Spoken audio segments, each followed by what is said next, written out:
আমার মা ও বোনেরা নারীরা আছেন, আপনাদের তো খুশি হওয়ার কথা।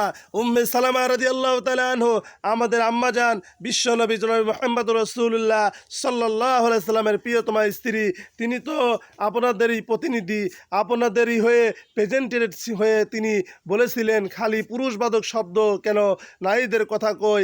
আল্লাহ তাআলা নারীদেরকে খুশি করার জন্য তাদের এই আবেদনের প্রেক্ষিতে প্রতিটি শব্দ পুরুষবাদক শব্দের পাশাপাশি নারীবাচক শব্দ ব্যবহার করেছেন। আল্লাহু আকবার।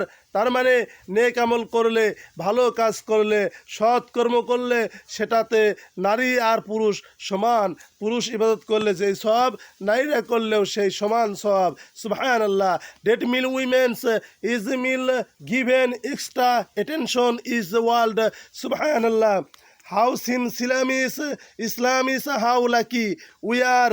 নারীদের প্রতিনিধি উম্মে সালামা রাদিয়াল্লাহু তাআলা আনহু বলার সাথে সাথে তাদের বলা কথা তাদেরকে খুশি করার জন্য আল্লাহ তাআলা পুরুষবাচক শব্দের পাশাপাশি নারীবাচক শব্দ ব্যবহার করে গোটা একটা আয়াত নাজিল করে দিয়েছেন। সুবহানাল্লাহ। আল্লাহ রাব্বুল আলামিন পুরুষদের যেভাবে ভালোবাসবেন এবং নারীদেরকেও ঠিক একইভাবে ভালোবাসবেন। আল্লাহ রাব্বুল আলামিন পুরুষদের যেরকম আমল করলে সওয়াব দান করবেন, নারীদের সমান সওয়াব দান করবেন। তাই এখানে আপনার অখুশি হওয়ার মতো কোনো জায়গা নেই, আপনার নারাজ হওয়ার মতো কোনো জায়গা নেই। আল্লাহ রাব্বুল আলামিন আমাদেরকে বোঝার তৌফিক দান করুন এবং আমাদেরকে ভালো ভালো কাজ করার তৌফিক দান করুন। আমিন।